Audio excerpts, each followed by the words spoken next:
আমার সোনা মিষ্টি সোনা, আয় রে আদর করি তোকে, আমার মিষ্টি সোনা।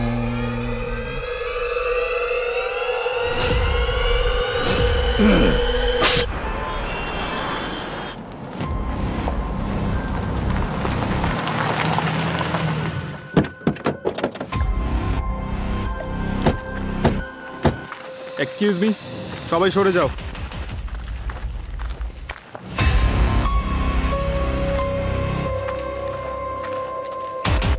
বডি কোথায়? এই যে স্যার।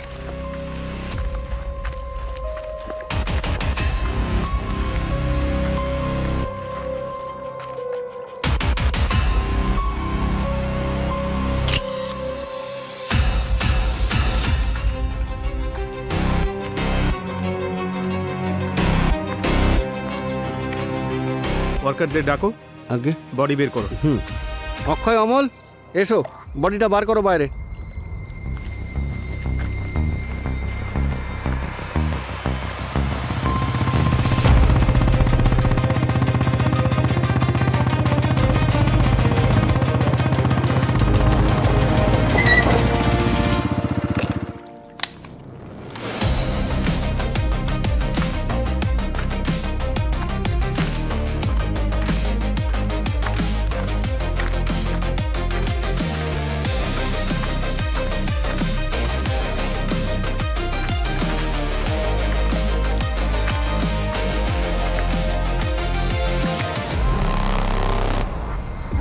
দুটো কারণে খুনি ভিকটিমের ধড় থেকে মাথাটা আলাদা করে দেয়। হয় ও ভীষণ রেগেছিল, না হয় ও ভীষণ ঘাবড়েছিল যে লাশটাকে কেউ যেন চিনতে না পারে আর ও ফেসে না যায়। স্যার, ওর মাথা কাটার জন্য ওর পরিচয়টা তো ও গোপন করে ফেলেছে, কিন্তু বডিটাকে তো কোনো রাস্তার ধারেও ফেলে রাখতে পারতো। এই জলাশয়ের ধারে আনার কি প্রয়োজন ছিল? পুরোই হতে পারে খুনি ওর খুন এখানে জলাশয়ের আশেপাশে করেছে। মানছি যে এই লাশটা জলে ভেসে এসেছে, কিন্তু শরীরের কোথাও কোনো ব্লোটিং এর চিহ্ন নেই। তার মানে বডি জলে বেশিক্ষণ ছিল না। স্যার, এই ড্রেসটা কিন্তু ভীষণ দামি, সিল্ক স্যাটিনের। মনে হচ্ছে কোনো পার্টিতে গিয়েছিল। পুরোই একটা ব্যাপার নোটিস করেছো? এই যে ও ভেতরে যে ড্রেসটা পরে আছে ওটা ওয়ান পিস, আর ওপরে ব্র্যান্ডেড যে জ্যাকেটটা পরেছে হুডি দেওয়া, এটা কোথাও ম্যাচ করছে না। আচ্ছা, ও জ্যাকেট কেন পরবে ওয়ান পিসের ওপরে? স্যার, হতে পারে হয়তো ও কোনো পাবলিক ট্রান্সপোর্ট ইউজ করছিল, আর ও ড্রেসটা রিভিলিং ছিল, তাই নিজেকে ঢাকার জন্য পরেছিল। কিন্তু ও লুকোতে কি চাইছিল? নিজের ড্রেসকে, না নিজের পরিচয়, না নিজের চেহারা? স্যার, হ্যাঁ স্যার, ও এখানকার পরিষ্কারের কন্ট্রাক্ট নিয়েছে। ওই পুলিশকে ফোন করেছিল। তো আপনি এখানে রোজ আসেন? হ্যাঁ স্যার, মীরা রোড থেকে বান্দ্রা আমাদেরই এলাকা। রোজ সকাল 6টা থেকে 9টা আমাদেরই ডিউটি এখানে। তার মানে এই লাশটা ভেসে এসেছিল তোমার কালকের শিফটের পরেই, নাহলে তুমি তো দেখতে পেতে। হ্যাঁ স্যার, আর কাল সকালে তো জলও কম ছিল। আমি আজ সকালে যখন এখানে আসলাম তখন পাথরে কিছু আটকে ছিল মনে হলো। আমি ভাবলাম কোনো থলে টলে হবে হয়তো। কাছে গিয়ে যখন দেখলাম তখন এই সব। স্যার, স্যার এদিকে আসুন। হ্যাঁ ভূমি, স্যার, এখানে কিছু রক্তের দাগ পাওয়া গেছে, কিন্তু খুবই সামান্য। যদি এই লাশটা এখানে জলে ভেসে আসে তো এই রক্তের দাগ পাথরে কি করে এলো? আচ্ছা, এরকম নয় তো যে এই লাশ এখানে এই পাথরের আশেপাশে কাটা হয়েছে? কিন্তু এখানে তো এত রক্ত দেখতে পাচ্ছি না। তার মানে এই লাশ জলের সাথেই ভেসে এসেছে এখানে। আচ্ছা, আর কিছু পেয়েছো? মোবাইল ফোন, ব্যাগ কিংবা কোনো আইডি? না স্যার, ওয়ার্কার্সদের জিজ্ঞাসা করেছিলাম, কিন্তু তারাও কিছু পায়নি।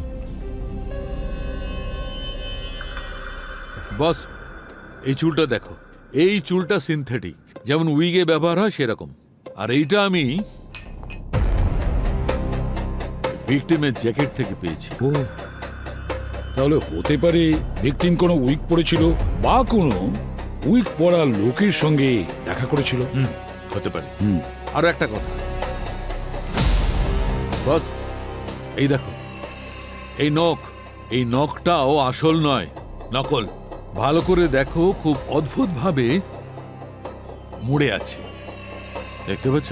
আর ওর নখ আর ওর আঙুলের চামড়ার মাঝখান থেকে আমি এইটা পেয়েছি। এতে পিচ আর সিমেন্ট মিশে আছে। কি বলছো, পিচ? বস, আমার মনে হয় ভিকটিম খুব জোরে এই পিসটাকে ধরেছিল, চেপে ধরেছিল। কিন্তু এই লাশটাকে তো আমরা জলাশয়ের আশেপাশে পেয়েছি, সেখানে পিচ জাতীয় কিছু ছিল না।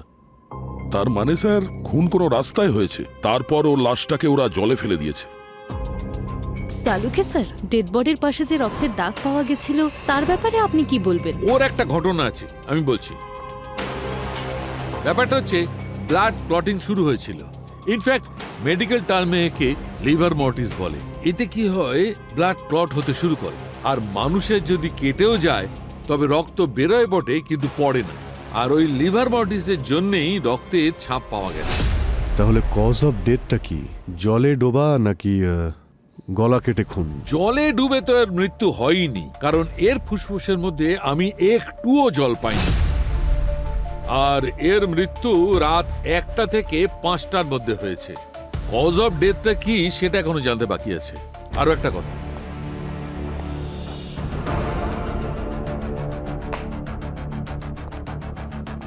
এক্সকিউজ মি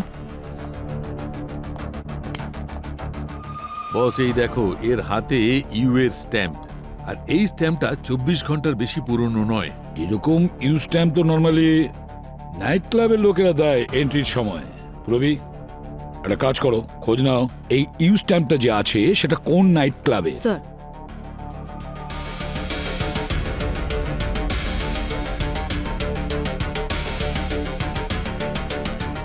স্যার এই স্ট্যাম্পটা তো কোনো ক্লাব ইউনিভার্সের। Club universe?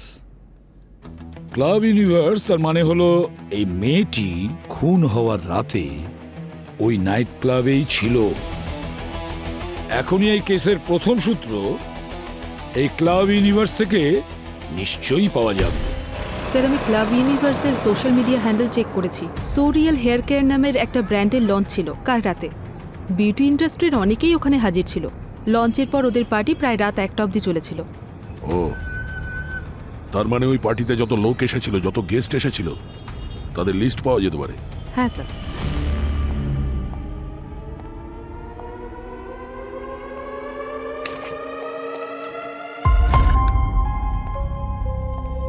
হ্যালো স্যার, আমি অমিত, ইউনিভার্স ক্লাবের কো ওনার, আর ও সমিতা, হাই। সোরিয়ালের ব্র্যান্ড ম্যানেজার, যে এই গোটা ইভেন্টটা সামলেছিল। স্যার, আমরা কোনো ঝামেলায় জড়িয়ে যাইনি তো? এখনো নয়। আপনাকে যে ডিটেলটা রেডি রাখতে বলেছিলাম সেটা রেডি আছে? হ্যাঁ ম্যাম, ব্র্যান্ড লঞ্চ কাল শুরু হয়েছিল রাত 8টায় বল রুমে। 350 লোক অ্যাটেন্ড করেছিল, যার মধ্যে 200 জন মহিলা ছিলেন। এখানে সবার রেজিস্ট্রেশন ডিটেলস আছে। 10টার পর আমরা অন্য একটা হলে পার্টি থ্রো করেছিলাম। যারা অ্যাটেন্ড করেছিল সবার হাতেই স্ট্যাম্প মারা হয়েছিল। মোটামুটি 100 জন ছিল পার্টিতে। আর এই পার্টিতে মহিলা কতজন ছিল? ম্যাম 50 তো হবেই। এক্স্যাক্ট নাম্বার নেই, কারণ পার্টিতে যারা এসেছিল তাদের আলাদা করে কোনো রেজিস্ট্রেশন হয়নি।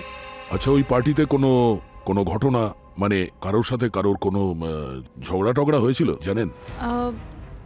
ঘটনা বলতে ওই কিছুজন বেশি ড্রিঙ্ক করেছিল, আর কয়েকজন লোক ছিল যারা নিজের ড্রিঙ্ক অন্যদের গায়ে ঢেলে দিয়েছিল। কিন্তু এগুলো তো পার্টিতে নর্মাল স্যার। আর ভেন্যুতে ওই সিসিটিভি ক্যামেরা কতগুলো লাগানো ছিল? স্যার 22টা, 12টা বলরুমে আর 10টা পার্টি হলে। ওই হলেতে যতগুলো ক্যামেরা লাগানো ছিল তার ফুটেজ চাই আমাদের। Sure sir. দেখা তো যাক যে সবকিছু নর্মাল ছিল কিনা। স্যার 200 মহিলার রেজিস্ট্রেশন ডিটেলস রয়েছে আর 30 ঘন্টার পার্টি ফুটেজ। পুরবি অন্ধকার যতই গভীর হোক না কেন, আমরা যে কোনো উপায়ে ভিকটিমের পরিচয় বার করবই।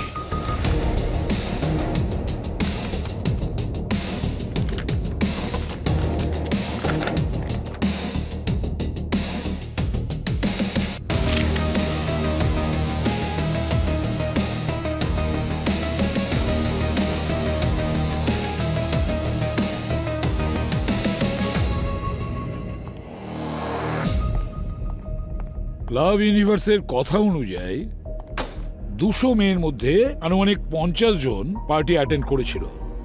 আর আমাদের কাছে ভিকটিমের এই রঙের ড্রেস তো আছেই।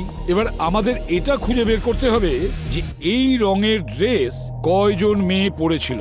মেয়েটার লাশ দেখে মনে হচ্ছে ওর হাইট 5.5 ফুট ছিল আর ওয়েট 60 থেকে 65 কিলো হবে।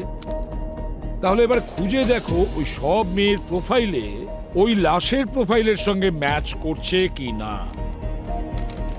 স্যার এরকম পোশাক পরা 12টা মেয়ের প্রোফাইল পিকচার ম্যাচ করছে। আর স্যার, এদের মধ্যে থেকে 8 জন মেয়ে পরের দিন ক্লাব ইউনিভার্সকে তাদের সোশ্যাল মিডিয়া হ্যান্ডেলে ট্যাগ করেছিল। তার মানে ওরা তো সেফ।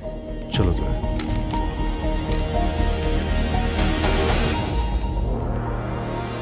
স্যার, বাকি সমস্ত মেয়েদের ভেরিফাই করে নিয়েছি, শুধু এদের দুজন ছাড়া। এরা দুজনেও সেম ড্রেস পরেছিল, আর এদের দুজনেরই ফোন অফ, বিনিতা আর আলিশা। বিনিতা আর আলিশার। একটা কাজ করো, ক্লাব ইউনিভার্সের পার্টিতে এদের দুজনের ফুটেজ চেক করো, পুরো ফুটেজটা ভালো করে চেক করো। দেখো এরা দুজন কখন এসেছে, কখন গিয়েছে, কার কার সঙ্গে দেখা করেছে, সব কিছু। আমাদের ভিকটিম নিশ্চয়ই এই দুটো মেয়ের মধ্যে একজন হবে, বিনিতা আর আলিশা।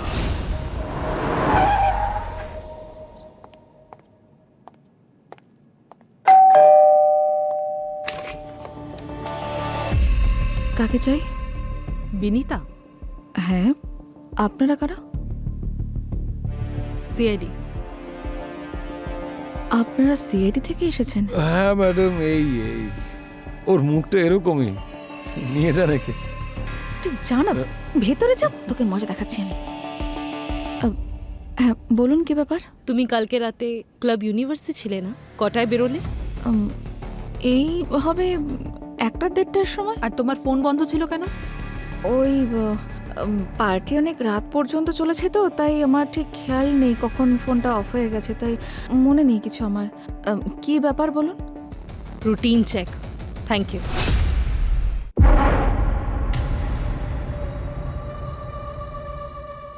মানববাবু, ইনি আপনার স্ত্রী? হ্যাঁ স্যার, এ আলিশা। লাস্ট নাইটের ইভেন্টেরই ভিডিও মনে হচ্ছে। শেষবার কখন কথা হয়েছিল আপনার আলিশার সঙ্গে? কাল যখনও সোরিয়াল ইভেন্টের জন্য তৈরি হয়ে বেরোচ্ছিল তখনই। অ্যাকচুয়ালি স্যার, আমাদের স্যালনও ইনভিটেশন পেয়েছিল, আর আমাদের জন্য এটা বেশ বড় ব্যাপার। অ্যাকচুয়ালি আমি বেশ ব্যস্ত ছিলাম, সেই জন্য একাই গেল। তাহলে ইভেন্টের পর অনেক রাত পর্যন্ত যখন উনি বাড়ি ফেরেননি, তখন আপনি ফোন করেছিলেন তো ওনাকে? না স্যার, অ্যাকচুয়ালি কি বলুন তো, পার্টিটা তো বেশ রাত অবধি হওয়ার কথা, এবং ওর একজন বন্ধু এসেছিল বাইরে থেকে, যার কাল রাত্রে মুম্বাইতে থাকার কথা। আমার মনে হলো রাত্রে দুজন একসাথেই আছে, আর যথারীতি সকালে ঘুমোচ্ছে, সে কারণে আমি আর ফোন করিনি। হ্যাঁ, কি নাম বললে? ওর নামটা আর পুরো ডিটেল চাই। অ্যাকচুয়ালি খুব একটা বেশি জানি না আমি। ওর স্কুলের বন্ধু, আর ব্যান্ডরাতে কোনো হোটেলেই থাকার কথা, ব্যাস আমি এইটুকুই জানি। কিন্তু স্যার, ব্যাপারটা কি? আপনারা এইভাবে জিজ্ঞেস করছেন কেন? আপনি একটু এটা দেখুন, এই যে লোকটা যার সঙ্গে আলিশার ঝগড়া হচ্ছে, আপনি এই লোকটাকে চেনেন? স্যার,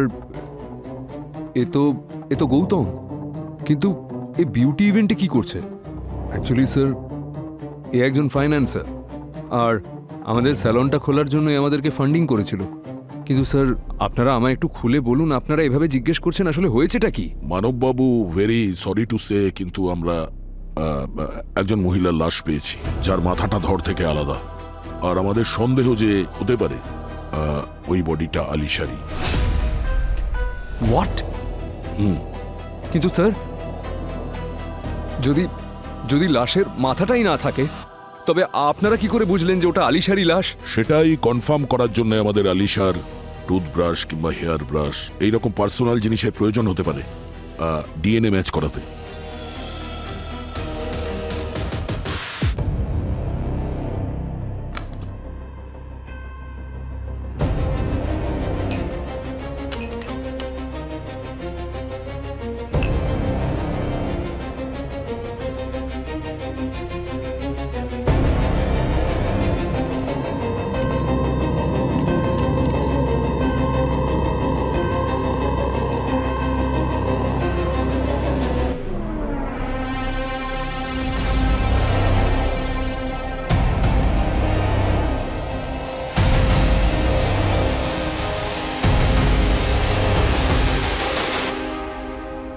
হ্যাঁ বস, আমি এই টুথব্রাশ থেকে যে ফিঙ্গারপ্রিন্ট পেয়েছি সেটা ভিকটিমের ফিঙ্গারপ্রিন্টের সঙ্গে ম্যাচ করেছে। তার মানে এই ডেড বডিটা আলিশারি বডি। এই আলিশা আর মানবের স্যালনের জন্য ফান্ডিং আপনি করেছিলেন? আগে হ্যাঁ, 30 লাখ টাকা। ওই 6 মাস আগে কিছু আমাদের ওই পুনা আর আহমেদাবাদে একটা ফ্র্যাঞ্চাইজি খুলতে চেয়েছিল। এখন দেখুন 1 বছর হয়ে গেল, না টাকা পয়সা ফেরত দিল না ফ্র্যাঞ্চাইজি খুললো। তাহলে রাগ তো খুব হয়েছে আপনার। রাগ তো খুবই হয়েছিল, তবে নিজের ওপর।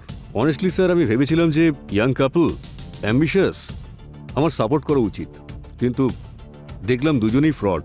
আর যখন আমার অফিস থেকে ওদের বারবার ফলো আপ করলো, তখন পরশুই আমাকে আলিশা ফোন করেছিল, বললো আমার সঙ্গে একা দেখা করতে চায়। কোথায়? ক্লাব ইউনিভার্সে? আগে হ্যাঁ স্যার। বলতে কি চাইছিল? স্যার ও চাইছিল যে আমি ওর নিজের ইন্ডিপেন্ডেন্ট ব্র্যান্ডে ইনভেস্ট করি। নিজের? তার মানে মানবকে ছাড়া?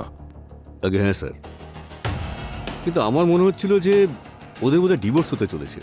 অদ্ভুত একটা ফ্রাস্ট্রেটেড লাগছিল ওকে। বলছিল যে আমি মানবের দয়ায় বেঁচে নিই, যদি আমি না থাকতাম তাহলে মানব এই বিজনেস কবে লাটে তুলে দিত। কিন্তু আপনারা এসব কথা আমাকে জিজ্ঞেস করছেন কেন? আপনি ওই ক্লাব ইউনিভার্স থেকে একা বেরিয়েছিলেন নাকি ওর সঙ্গেই?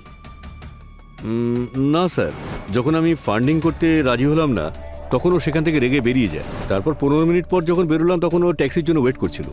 আমি বললাম যে আমি ওকে বাড়ি ছেড়ে দিতে পারি, কিন্তু রাজি হলো না। কত টাইম হয়েছিল তখন?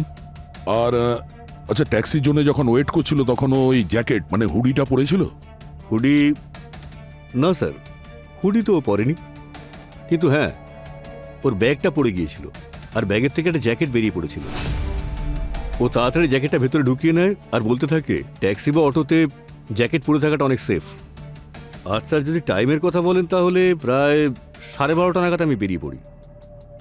কিন্তু স্যার, আপনি এসব কথা আমাকে জিজ্ঞেস করছেন কেন? আবার ওই হাজব্যান্ড ওয়াইফ কিছু ফ্রড করেছে নাকি? একটা মার্ডার কেস হয়েছে। হোয়াট? কালকে মীরা রোডে একটা খালের পাশে আমরা আলিশার বডি পেয়েছি। ও মাই গড! আর আশ্চর্যের বিষয় হলো এটাই যে ওর দেহ থেকে মাথা বিচ্ছিন্ন ছিল। হোয়াট?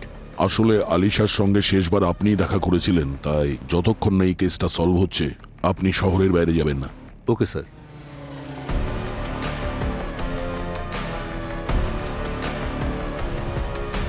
পঙ্কজ, এই মানবের ব্যাপারে পুরো ডিটেলস বার করো। ও নিজের স্ত্রীর বান্ধবীর নাম পর্যন্ত জানে না, আর ও ডিভোর্সের ব্যাপারেও আমাদের কিছু জানায়নি। অনেক কিছু লুকোচ্ছেও আমাদের কাছে। আর এই যে অ্যাপ ক্যাবগুলো আছে না, ওদের কাছ থেকে জানো যে ওই রাতে ইউনিভার্সাল ক্লাবের পার্টির পরে আলিশাকে কে পিক আপ করেছিল? স্যার, ভূমি, আলিশার কল ডিটেলস বার করো। হ্যাঁ, আর ওর বাড়ি থেকে ওর ল্যাপটপটা নিয়ে এসো। স্যার, আমি আলিশার ফোন রেকর্ডস চেক করেছিলাম।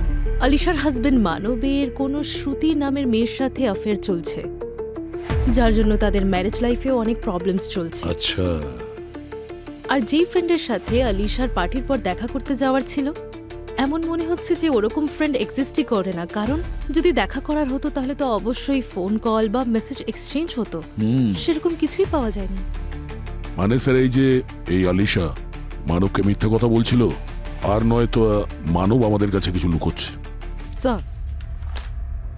স্যার, আলিশার ফোনের লোকেশনের ডিটেলস পেয়ে গেছি, আর ফোন টাওয়ার অনুযায়ী আলিশা ব্যান্ড্রা ক্লাব ইউনিভার্স থেকে বেরোলো আর নর্থের দিকে গেল। তার মানে দহিসর মীরা রোড ক্রস করে ওয়াহিন্দারের দিকে, প্রায় 30 কিলোমিটার। তারপরে ওর ফোন 1 কিলোমিটার পিছন থেকে ট্রেস করা গেছে, তারপর সিগন্যাল বন্ধ হয়ে গেছে। মনে হয় খুনি ওর সিম কার্ড এখানেই ভেঙে ফেলেছে। বাহিন্দারে সিম কার্ড ভাঙা হয় আর আলিশার ডেড বডি পাওয়া যায় মীরা রোডে। তার মানে ওই খালটা বাহিন্দার হয়ে মীরা রোড থেকেই এগিয়ে গেছে। আচ্ছা, এমনটা নয় তো যে যেখানে সিম কার্ড ভাঙা হয়েছিল এই বাহিন্দারে, সেখানেই হয়তো আলিশাকে মেরে খালে ফেলে দেয় আর তারপর সেটা জলে ভেসে মীরা রোডে চলে আসে? হতে পারে, কিন্তু ওই জলাশয়ের যে ফোর্স বা কারেন্ট আছে ওটার কি হবে? ডক্টর সালুকে বলেছিলেন যে আলিশার মৃত্যু 1টা থেকে 5টার মধ্যে হয়েছে, আর ওই দিন 4টের সময় হাই টাইড ছিল স্যার। যদি 5টার সময় মারে তাহলে হতে পারে সেই সময় জলের স্রোতটা কম ছিল, তাহলে হতে পারে ওই সময় ওকে মীরা রোডে মেরেছে, তারপর জলে ফেলে দিয়েছে, যেটা ভেসে কিছু দূর যাবার পর পাড়ে আটকে গেছে। কিন্তু যতক্ষণ না আমরা এটা জানতে পারছি যে আলিশাকে কটার সময় মেরে ফেলা হয়েছিল, ততক্ষণ আমরা এটা বুঝতে পারবো না যে আলিশা কোথায় মারা গেছে, কোথায় খুন হয়েছে, মীরা রোড না অন্য জায়গায়। বুঝে উঠতে পারছি না যে এই শালুকে কোথায় গেল? ওর তো রিপোর্ট নিয়ে আসার কথা ছিল আলিশার মৃত্যুর। শালুকে, শালুকে, হ্যাঁ, আরে তুমি কোথায়? এই তো এখানে। আরে এখানে এখানে বললে হবে ফোনে? তুমি কি ফোনে আসছো? আরে এই তো, এই তো। এটা আসার সময় হলো? আমি জানতাম তুমি আমার মনে করছো, সেই জন্য আমি নিজেই চলে এসেছি বস। টক্সিকোলজি আর পোস্টমর্টেমের রিপোর্ট এনেছি। দেখাও। এই দেখো বস, আর এই রিপোর্ট অনুযায়ী আলিশার মৃত্যু হয়েছে অক্সিজেন হঠাৎ বন্ধ হওয়ার কারণে। আর এরকম তখনই হয় যখন কেউ মুখ বন্ধ করে দেয় বা গলা টিপে ধরে। আর এর মৃত্যু হয়েছে রাত 3টের সময়। কটার সময়? 3টের সময়। 3টের সময়? তার মানে ইউনিভার্স ক্লাব থেকে বেরোনোর প্রায় 2.5 ঘন্টা বাদে। আরো একটা কথা বস, এমন একটা কথা জানতে পেরেছি যেটা শুনলে চমকে যাবে। আলিশার গলা ওর মৃত্যুর ঠিক 3 ঘন্টা বাদে কাটা হয়েছে, তার মানে 6টার সময়। আলিশার মৃত্যু হয় 3টের সময়, আর আলিশার সিম কার্ডের লাস্ট অ্যাক্টিভ লোকেশন ছিল বাহিন্দায়। হাইটাইড ভর্তি ভোর 4টের সময়। অভিজিৎ, তুমি যা ভেবেছিলে একদম ঠিক। আলিশাকে ওই জায়গাতেই মারা হয়। কিন্তু স্যার অপরাধী খুন করার 3 ঘন্টা পরে অন্য কোনো লোকেশনে নিয়ে গিয়ে ওর গলা কেন কাটবে? তাহলে এর মধ্যে দুজন যুক্ত নয় তো? আর যদি তাই হয় স্যার, তাহলেও এই 3 ঘন্টার গ্যাপ কেন গলা কাটার মধ্যে? স্যার, কুইক ক্যাব থেকে আলিশা একটা রাইড বুক করেছিল ওর গন্তব্যে পৌঁছানোর জন্য। ওখানে অনেকগুলো ছোট ছোট কারখানা আছে স্যার। ওখানে একটা উইগ মেকিং কারখানাও আছে স্যার। ডক্টর সালুংকে যে চুলের কথা বলছিলেন ডেড বডি থেকে যেটা পাওয়া গেছিল, হয়তো এই দুটোর মধ্যে কানেকশন থাকতে পারে স্যার। কিন্তু পঙ্কজ, আলিশা তো সেলুনেও কাজ করতো, তাই না? হতে পারে ওই সিনথেটিক চুল ওখান থেকে লেগে যায়। কিন্তু চুল তো আমরা জ্যাকেট থেকেই পেয়েছিলাম, তাই না? কিন্তু ওই জ্যাকেটটা তো পার্টিতে পরেনি, আর না ও স্যালনে পরে কাজ করেছে। মানে পার্টি থেকে বেরোনোর পরে যা কিছু হয়েছে তার সঙ্গেই চুলের সম্পর্ক রয়েছে। পঙ্কজ। হ্যাঁ স্যার। আলিশা যে ক্যাবে ট্রাভেল করেছিল সেই ড্রাইভারের সঙ্গে তুমি কথা বলেছো তো? হ্যাঁ স্যার। ও কি বলেছিল তোমাকে? স্যার ও তো বলছিল যে ও খুব রেগে ছিল, আর ও ক্যাব থেকে নাবা মাত্রই ওর হুডি বের করলো আর শেডস বের করে পরে তারপর সেখান থেকে চলে গেল। আচ্ছা, একটা কাজ করো, শ্রীবাস ইন্ডাস্ট্রিয়ালিস্টে গিয়ে ওখানে যে উইক ফ্যাক্টরি আছে খোঁজ নাও। আলিশা ওই উইক ফ্যাক্টরিতে কার সঙ্গে দেখা করতে গিয়েছিল?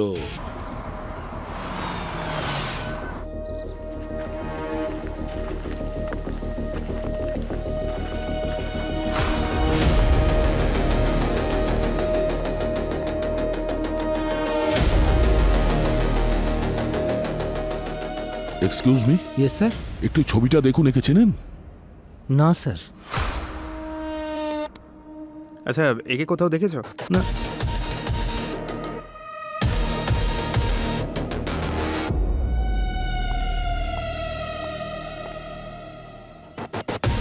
এক্সকিউজ মি ম্যাম, একটু এই ছবিটা দেখুন। এ এখানে এসেছিল প্রায় রাত 1-1:30টার সময় এখানে এসেছিল। না স্যার, কারখানা তো আমরা রাতের বেলা বন্ধ করে দিই, আর পরিষ্কার করা হয় কখনো কখনো রাত্রে। হ্যাঁ। এই সিসিটিভি এটা কি চলে? না স্যার। লোক দেখানোর জন্য রেখেছেন নাকি এটা? আচ্ছা, আপনি বললেন যে এখানে রাত্রে পরিষ্কার করা হয়। হ্যাঁ। কে করে এই পরিষ্কার? স্যার উনি। উনি? হ্যাঁ। নমস্কার স্যার। একটু এই ছবিটা দেখুন, একে চেনেন আপনি?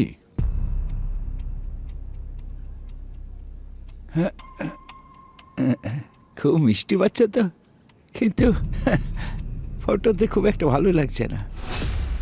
আর এর তো দেখুন 2টো কানের দুল থাকার কথা, তবে একটা কোথায় গেল? কান দেবেন না স্যার, উনি একটু। ও, এই এই কানের দুল একটাই ছিল? হ্যাঁ, একটাই ছিল। আচ্ছা, শেষবার কখন দেখেছিলেন ওকে? আজ সকালে। এই বাচ্চাটার স্কুটারে বেড়ানোর খুব শখ ছিল, সেই জন্য ওকে বেড়ানোর জন্য নিয়ে এসেছিলাম। তারপর একসঙ্গে বেরিয়ে বাড়ি ফিরিয়ে দেব আবার। এখনো কোথায় আছে? কাকা, আচ্ছা এই এই স্কুটারটা আপনার? হ্যাঁ হ্যাঁ, আমার স্কুটার। হ্যাঁ, হ্যাঁ।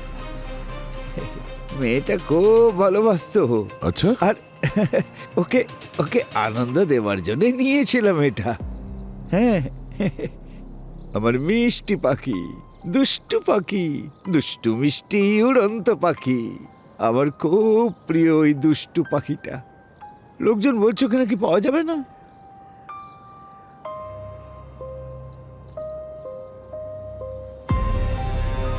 দেখাবো? দেখান।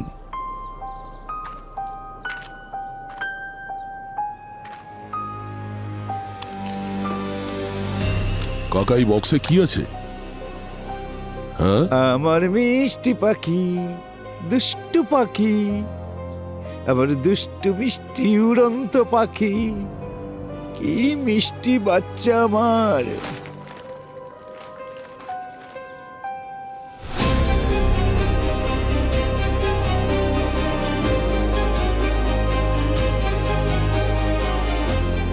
দুষ্টু পাখি, আমার অত্যন্ত প্রিয় পাখি, ডানা মেলে উড়ে চলে আমার মিষ্টি পাখি। সবাই বলছিল যে মোটেই পাওয়া যাবে না, কিন্তু এসেছে না, দাদুর কাছে এসেছো না মিষ্টি পাখি।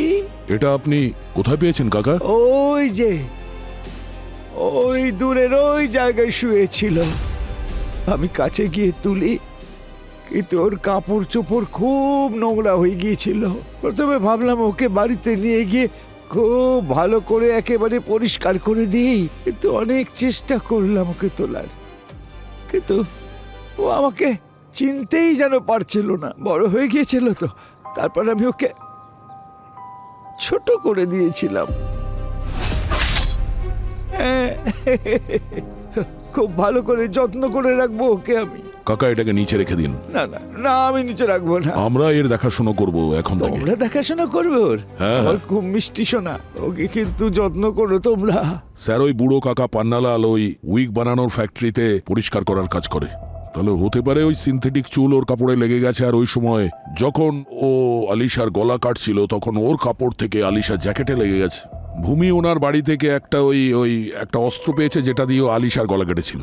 মীরা রোডে একটা বস্তিতে থাকে যেটা ওই জলাশয়ের পাশেই। স্যার, কিন্তু যদি ওনার স্মৃতিশক্তি এতটাই খারাপ হয়ে থাকে তাহলে বাড়ি থেকে অফিসে যাওয়ার রাস্তাটা কি করে মনে আছে ওনার? পঙ্কজ, কিছু জিনিস কোর মেমারিতেই থেকে যায়। 40 বছর ধরে একই রাস্তা দিয়ে যাতায়াত করেছেন, সেই জন্য এটা ওনার অভ্যেসে পরিণত হয়ে গিয়েছে। ওনার নাতনি মাত্র 4 বছর বয়সে মারা গিয়েছিল, তখন উনি খুব বড় মানসিক আঘাত পেয়েছিলেন। ওনার সাইকিয়াট্রিস্ট বললেন যে এখন ডিমেনশিয়ার জন্য ওনার স্মৃতি আর ট্রমা একসঙ্গে মিলে আবছা হয়ে গেছে। উনি কি করেন না এক্স্যাক্টলি উনি জানেনই না। আর কাউকে গলা টিপে মারতে গেলে শক্তির প্রয়োজন। বুড়ো পান্নালাল এটা করতেই পারে না। একটা কথা পরিষ্কার যে এই খুন পান্নালাল করেনি। খুনি সেই যে আলিশার বডি ওই জলাশয়ে ফেলেছিল। পান্নালাল ওই বডিটা পায় জলাশয়ের কাছে, শ্রীবাস ইন্ডাস্ট্রিয়ালিস্টে নয়। মানছি যে ওর ক্যাব ড্রাইভার আমাদের বলেছে যে আলিশাকে ওই শ্রীবাস ইন্ডাস্ট্রিয়ালিস্টেই ছেড়ে দিয়ে এসেছিল। যদি আলিশা শ্রীবাস ইন্ডাস্ট্রিয়ালিস্টে গিয়ে থাকে তাহলে কেউ না কেউ তো তখন দেখেছে, কিন্তু কেউ ওকে দেখতে পায়নি। এটা কিভাবে সম্ভব? পুরবী, পঙ্কজ, শ্রীবাস ইন্ডাস্ট্রিয়ালিস্টে গিয়ে খোঁজ নাও, সিকিউরিটিদের কাছে জিজ্ঞাসাবাদ করো যে ওরা কোনো হুডি জ্যাকেট পরা অবস্থায় মহিলাকে ঢুকতে দেখেছিল। যদি আলিশা ওই উইক ফ্যাক্টরিতে না গিয়ে থাকে তাহলে অন্য কোনো কাজে নিশ্চয়ই গিয়েছিল। কারোর সঙ্গে দেখা করতে গিয়েছিল নাকি অন্য কোনো স্বার্থে?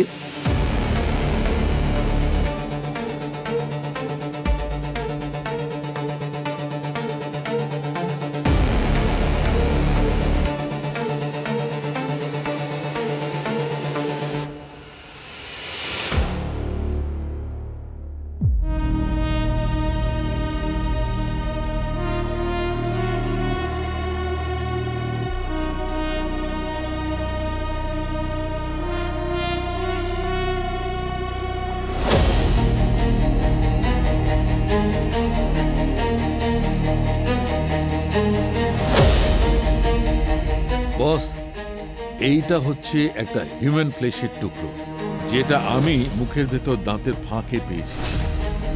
আমার মনে হচ্ছে ও ওর অ্যাটাকারকে খুব জোরে কামড়েছে। আর একটা কথা,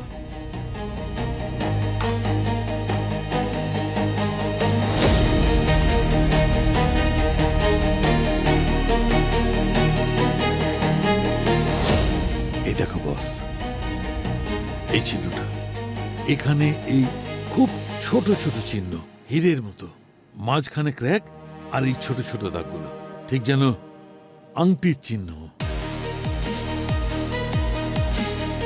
আমার তো মনে হচ্ছে একে খুব কাছ থেকে হয় থাপ্পড় মেরেছে, নয় ঘুষি মেরেছে। বা হয়তো উল্টো হাত দিয়ে ওকে থাপ্পড় মেরেছে, তাই আংটির ছাপ ওর গালে পড়েছে। তাহলে এটা কোল্ড ব্লাডেড কিলারের কেস নয়, ডোমেস্টিক ভায়োলেন্সের কেস। স্যার, আলিশার স্বামী মানব, ওর হাতেও এইরকম আংটি ছিল স্যার।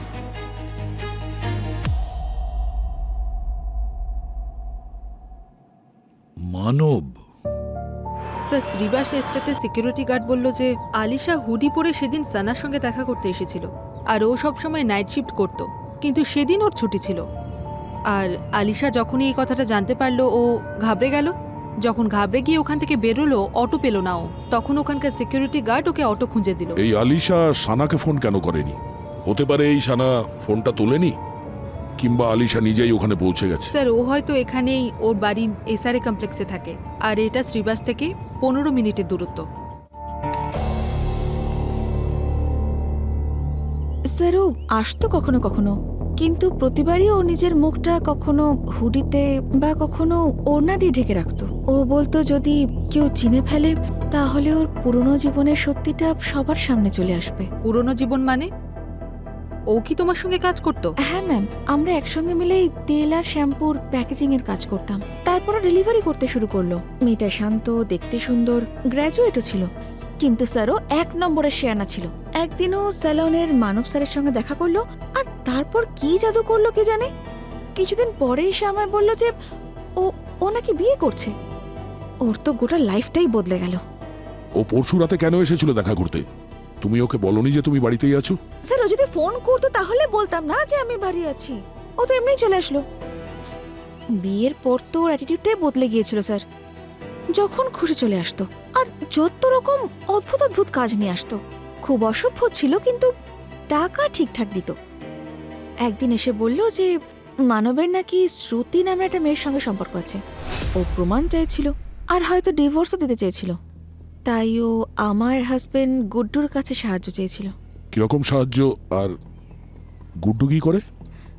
স্যার, ও ছোটখাটো কাজ করে, কখনো রিকভারির কাজ, বিল্ডার্সদের সঙ্গে টুকটাক কাজ করে ও। তার মানে গুন্ডাগিরি করে? কিন্তু টাকা তো পরিশ্রম করেই আনে না ম্যাডাম। আলিশা গুড্ডুকে বলেছিল যাতে ও মানবের উপর নজর রাখে, কারণ ডিভোর্সে ওর সেটা কাজে আসতো, আর সেই জন্য ও 25,000 টাকাও দিয়েছিল। এই গুড্ডু এখন কোথায়? কাজে আছে। ডাকো ওকে, ফোন করো তাড়াতাড়ি।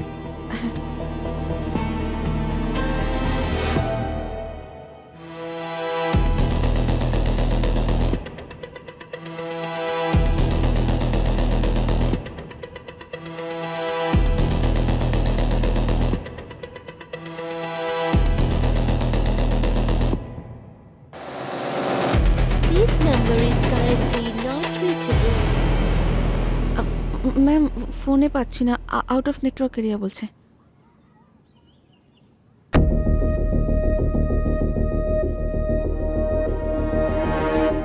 গুড্ডুকে বলো যে আজ রাত হবার আগে সিআইডি বিউরোতে যেন যায়, আর যদি না যায় আমরাই রাত্রে চলে আসব ওর স্বপ্নতে।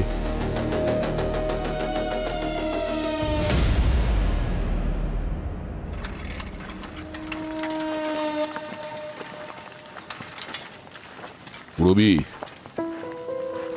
এই সানাকে দেখে ডিস্টার্ব মনে হচ্ছে।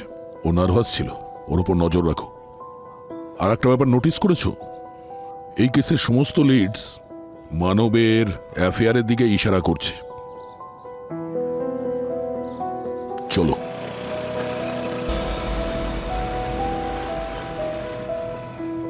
মানবা একটা কথা বলবো, ধরে নাও তোমাকে কেউ খুব খারাপভাবে ফাঁসিয়ে দিয়েছে, এমনকি তোমাকে চিটিংও করেছে, তাহলে তুমি কি করবে? তখন কোর্টে যাবে আর তার বিরুদ্ধে চিটিং এর অভিযোগ জানাবে, আর তুমি কোর্টে গিয়ে ওই কেসে জিতে যাবে। আর জেতার পরে তুমি কি পাবে? ওই লোকের কাছ থেকে তুমি তোমার ক্ষতিপূরণ পাবে। হয়তো সেই লোক তার প্রপার্টি বিক্রি করবে বা ব্যাংকে যা আছে সেটা উইথড্র করে তোমাকে দিয়ে দেবে। তাছাড়া শুধু এটুকুই নয়, সমাজে ওর বদনাম ছড়াবে। ওর যদি কোনো ব্যবসা থাকে সেটারও লোকসান হবে। তাহলে সেই লোক কি করবে তখন? ভিখারি তো হতে পারবে না। তখন ও কি করবে? ও তার রাস্তা থেকে তোমাকে সরিয়ে দেওয়ার চেষ্টা করবে, যেমন তুমি তোমার রাস্তা থেকে আলিশাকে সরিয়ে দিয়েছো, তুমি আর শ্রুতি দুজনে মিলে। স্যার, এতে আমার কোনো হাত নেই। ফ্র্যাঙ্কলি স্পিকিং স্যার, মানবের সঙ্গে যদি আমার অ্যাফেয়ার নাও থাকতো, তাও ওদের মধ্যে ডিভোর্সটা হতোই। দেখুন, মানব আর আলিশা তো সারাক্ষণ শুধু ঝগড়াই করতে থাকতো স্যার। আর যদি বলেন মানবের কাছে প্রপার্টি আছে, টাকা আছে, তাহলে আমি এটা বলতে তো চাই না স্যার, কিন্তু আমার কাছে মানবের থেকে অনেক বেশি টাকা আছে। আমি তো স্যার মানবকেও টাকা পয়সার জন্য ভালোবাসিনি। আমি এসবের কিচ্ছু জানি না। তুমি আর আলিশা ভীষণ ঝগড়া করতে, তাই না? তোমাদের দুজনের মধ্যে এতটাই ঝগড়া ছিল যে একদিন রাগের মাথায় উল্টো হাতে ওকে থাপ্পড় মেরেছো। এত জোরে থাপ্পড় মেরেছো যে তোমার হাতে যে আংটি পরা রয়েছে তার ছাপ পড়েছে ওর গালে। হোয়াট? তুমি তুমি আলিশার গায়ে হাত তুলেছিলে? না না স্যার, এমনটা নয়। তুমি ওকে মারছিলে, ও পালাচ্ছিল, তুমি ওকে তাড়াও করেছিলে। মারামারি রাস্তাতে পৌঁছয় আর ও নিজেকে বাঁচাতে গিয়ে তোমার হাতে কামড়ে দেয়। তোমার হাতটা দেখাও। দেখাও। তারপর তুমি ওকে খুন করো। এমনটা নয় স্যার, আমি ওর গায়ে হাত তুলেছিলাম, কিন্তু ঝামেলাটা ওই শুরু করেছিল। আসলে ব্যাপারটা এটাই যে ওর মনে হতো আমি কোম্পানির অ্যাকাউন্ট থেকে টাকা চুরি করছি, আরও জানি না কি কি। তারপর আমাকে হুমকি দেওয়া শুরু করলো, ডিভোর্স নিয়ে, অ্যালিমনি নিয়ে। তারপর আমাকে ধাক্কা দিল, তারপর একটা চর মারলো। তারপর যখন ব্যাপারটা সীমা পার করলো তখন আমিও হাত তুললাম। তারপর স্যার, তারপরেও নিজের ঘরে গিয়ে চুপচাপ পার্টির জন্য তৈরি হতে লাগলো। কিন্তু স্যার, এই চিহ্নটা যে আমার হাতে কখন এসছে আমি জানিও না। সব মনে পড়ে যাবে। ডিএনএ টেস্ট আসার পর বড় বড় খেলোয়াড়দের মনে করিয়ে দেয় মানব।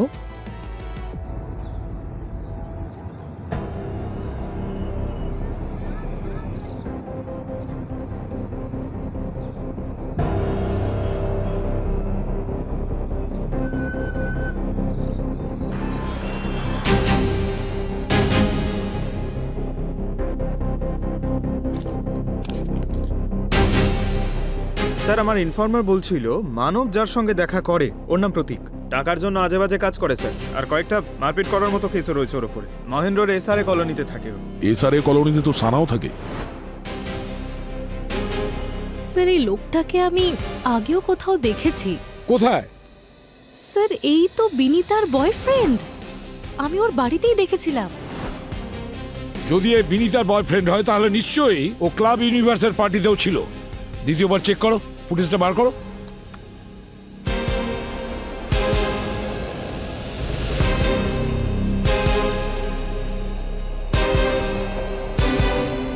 তাহলে এই প্রতীক আলিশার উপরে ড্রিঙ্ক ফেলেছিল।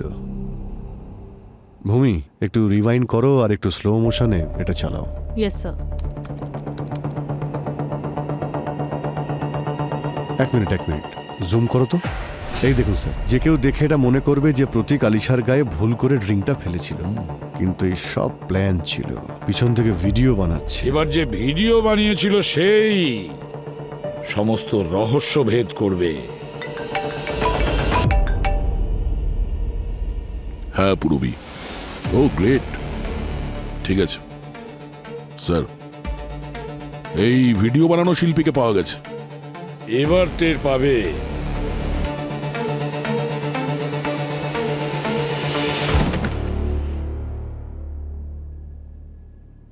বাহ বাহ বাহ, ষড়যন্ত্রর সমস্ত খেলোয়াড়রাই একই ছাদের তলায়।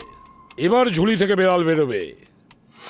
এবার আমি গল্প শোনাবো এই ষড়যন্ত্রের। আলিশা গুড্ডুকে টাকা দিয়েছিল, মানবের অ্যাফেয়ারের সম্বন্ধে খোঁজ নেওয়ার জন্য। 25,000।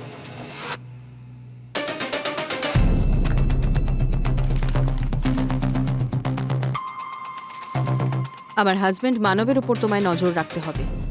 ও কোথায় যায়, কার সঙ্গে দেখা করে, কার সঙ্গে কথা বলে, প্রতিটি জিনিসের খবর চাই আমার, উইথ প্রুফ। মানব তো ওর থেকেও বেশি শেয়ানা। ও গুড্ডুকে ডবল টাকা দিয়েছিল আলিশার অ্যাফেয়ারের ব্যাপারে জানবার জন্য, কারণ ও আলিশাকে অ্যালিমনি দিতে চায়নি, তাই না মানব? কিন্তু এদিকে আলিশার তো কোনো অ্যাফেয়ার ছিলই না। তখন এই ষড়যন্ত্রে এন্ট্রি নেয় প্রতীক বাবু। প্রতীক প্রতীক যে গুড্ডুর বন্ধু ছিল। মানব প্রতীককে ইভেন্টে যাওয়ার জন্য ইনভাইটেশন পাইয়ে দেয়। প্রতীক ওখানে পৌঁছয় আর সুযোগ বুঝে আলিশাকে ধাক্কা দেয়, আর গুড্ডু ফটো তুলে নেয়। কিন্তু আলিশা ওখানে গুড্ডুকে দেখতে পেয়ে যায় আর ও সমস্ত খেলা বুঝতে পারে।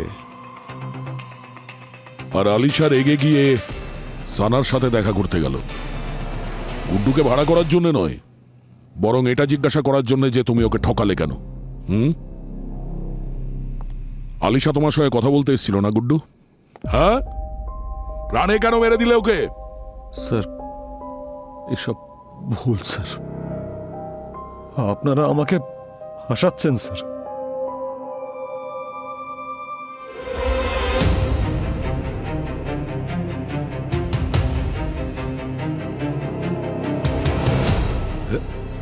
না না না না দয়া, ভুল ভুল ভুল। আলিশাকে গুড্ডু মারেনি, আলিশাকে মেরেছে এই সানা। আলিশা সানাকে গুড্ডুর ব্যাপারে অনেক কিছু গোপন কথা বলেছিল, সেটা সানা সহ্য করতে পারেনি, তাই ও গলা টিপে মেরেছে আলিশাকে। আর সানা যখন আলিশাকে গলা টিপে মেরেছে, গুড্ডু কেন সেটা দেখে চুপ করে থাকবে? ও তখন আলিশার বডিটাকে জলাশয়ে ফেলে দিয়েছে, আর আলিশার বডিটাকে লুকিয়ে রাখার ব্যবস্থা করে এই গুড্ডু। আর খুন সানা তুমি করেছো, আলিশাকে তুমি মেরে ফেলেছো। শাস্তি তোমার হবে, কঠোর থেকে কঠোরতম ফাঁসি হবে তোমার। নিয়ে যাও একে, যাও নিয়ে যাও একে, যাও নিয়ে যাও সানাকে। চলো এখান থেকে। স্যার, ও কিচ্ছু করেনি। যা কিছু করার স্যার সব আমি করেছি। আমি মেরেছি আলিশাকে। আমি জানতাম যে আলিশা আমাকে ছবি তোলার সময় দেখে নিয়েছে, আর ও আমাকে খুঁজতে খুঁজতে বাড়ি অবধি চলে এলো। স্যার, ও ভীষণভাবে রেগেছিল, বাড়ি গিয়ে সানাকে হুমকি দিয়েছিল। আমি তোমাদের শেষ করে দেব। আমি সব জানি, তোমরা আমাকে ডাবল ক্রস করছো না? না আলিশা, তুমি মিথ্যে বলো না, সব জানি আমি। আমি তোমাদের দুজনকে জব দেব বলেছিলাম না? এবার আমিও দেখছি তোমরা জব পাও কি করে। বাট আলিশা, তোমাদের শেষ করে দেব আমি। কথা শোনো, You just wait Alisha, and আমার watch. কথাটা শোনো আলিশা, প্লিজ আলিশা। আমি আলিশার পিছু নিয়েছিলাম। আলিশা অটো খুঁজতে খুঁজতে গিয়েছিল, আর আমি বাইকে ছিলাম স্যার। আলিশা, আমার কথা শোনো।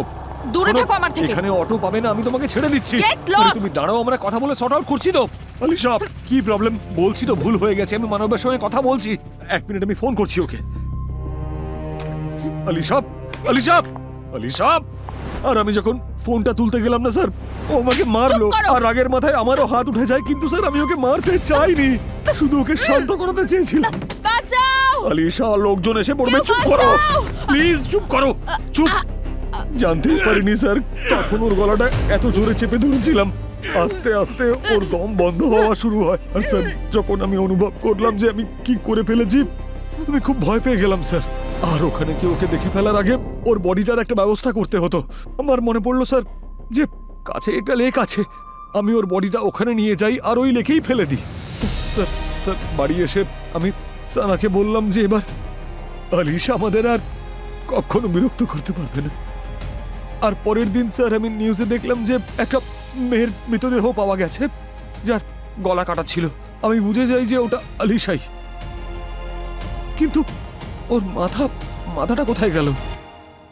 স্যার, আমি আমি সত্যি ওকে মারতে চাইনি, আমি ভুল করে ফেলেছি। প্লিজ আমাকে ক্ষমা করে দিন স্যার। গুড্ডু, ভুল তো তুমি করেছই, অনেক বড় ভুল। কিন্তু তোমার এই ছোট্ট একটা ভুলের জন্য একটা নিরীহ মেয়ের প্রাণ চলে গেছে। টাকা ইনকাম করা অপরাধ নয়, কিন্তু টাকার লোভে পড়ে তুমি ন্যায় অন্যায় বিচার করতে পারোনি, বুঝেছ? আর তোমার ষড়যন্ত্রে শানা, প্রতীক আর মানব এরাও যুক্ত ছিল। আইন তো তোমাদের চারজনকেই শাস্তি দেবে, আর কঠোর থেকে কঠোরতম শাস্তি দেবে, বুঝেছ? এবার তোমরা জেলের ঘানি টানতে থাকো। you